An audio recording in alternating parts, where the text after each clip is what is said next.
find all that funny. If you call a person who speaks 2 languages bilingual, and a person who speaks 3 languages trilingual, what do you call a person who only speaks 1 language? Guys, gave it away. Gave you too much time to think. So, only 10% of native-born Americans, people who go through our education system, speak a language other than English. And if you look at what languages we're learning, 95% of American college students in a language course are studying a European language. That means that less than 5% of us are preparing to engage non-Western cultures at home and abroad. 3/4 of us are studying one of 3 languages, French, Spanish, or German. Those 3 languages plus English are spoken natively by less than 13% of the world's population. 13%. That's paralyzing. It's not promoting global economic growth. It's not supporting international politics or communication. And we're also not preparing to engage with some of the poorest populations around the world. How can we address the problems facing us at a global level if we can't communicate at a basic level? So 10 months ago, I decided I wanted to learn Bengali. It's not offered at Brown or any other college or university in Rhode Island. There's no Rosetta Stone or Live Mocha or BBC Languages or Babbel or LingQ. So I ended up Skyping a tutor in Dhaka, the capital of Bangladesh. Maybe you're not surprised. Nobody learns Bengali.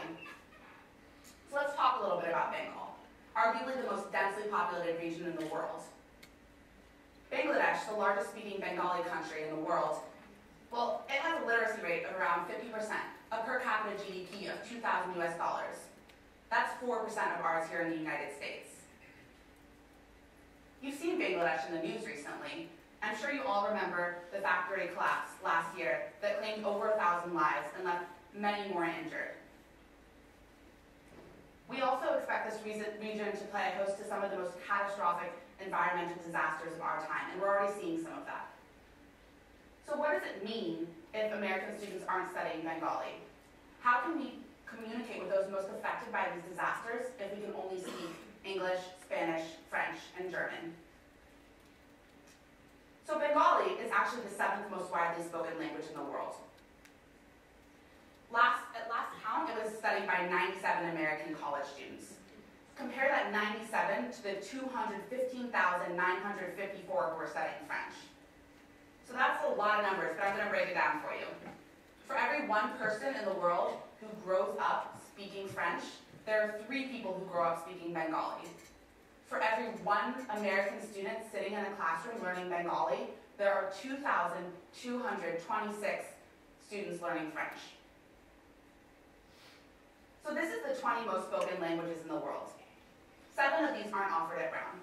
The majority of the languages that are offered are European, and not a single African language finds itself in our curriculum. I'm not trying to hate on Brown here. This is just one small example of patterns of language learning across the country. And what that's doing is it's building something that people are starting to refer to as our national language deficit.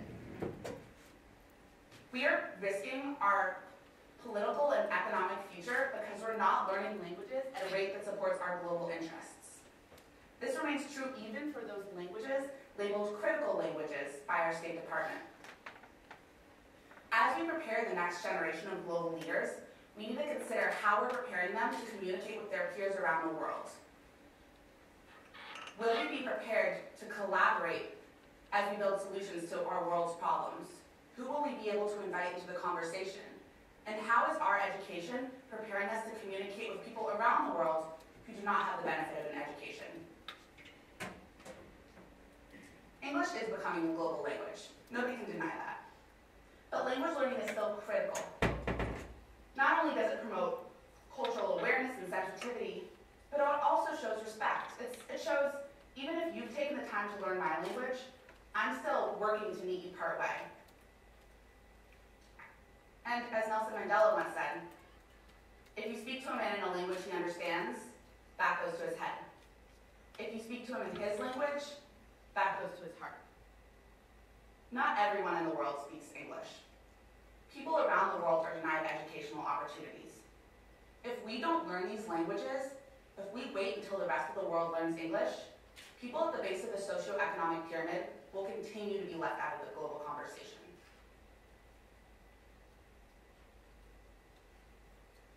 So we're fighting the common misconception that learning these languages is a waste of time, that they don't open any doors.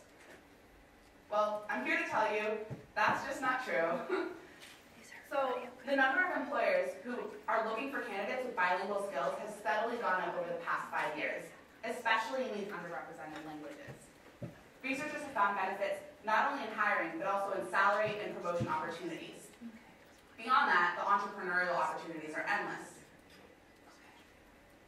With these languages, you can do well while doing good by entering the invisible markets at the base of the socioeconomic pyramid and building market solutions for the problems faced by the 4 billion people living on less than $2 a day. And maybe $2 doesn't seem like a number worth even considering, but think about it. In a country like Bangladesh, that has a population of 163 million, 5 or 10% of the population, it represents millions of potential consumers.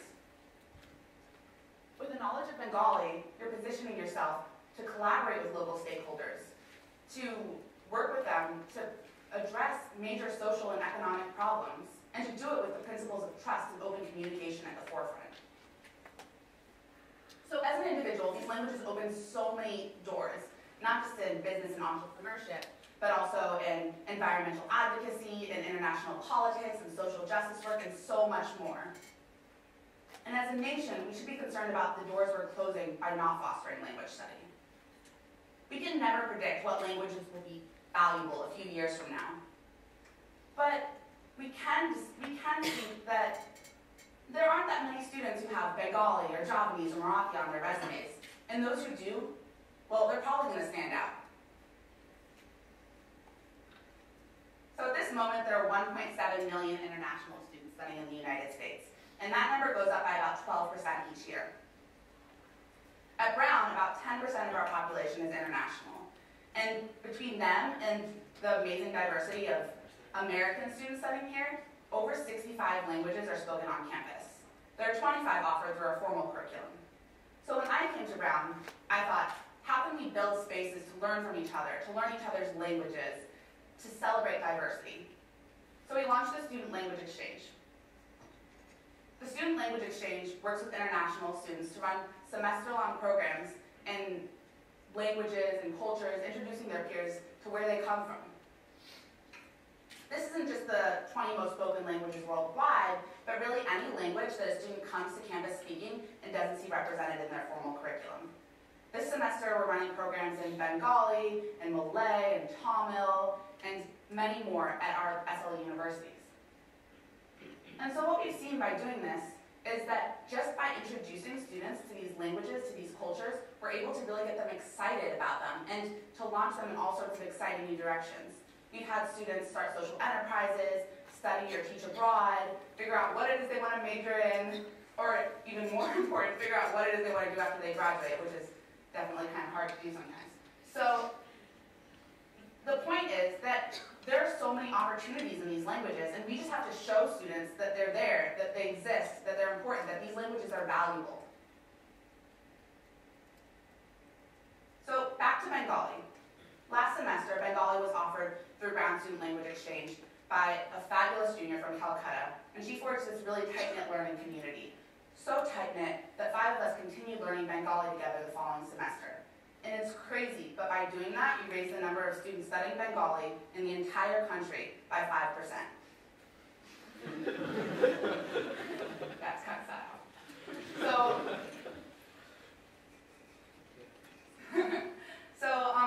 As we educate the next generation of global leaders, we need to show them the value in learning these underrepresented languages.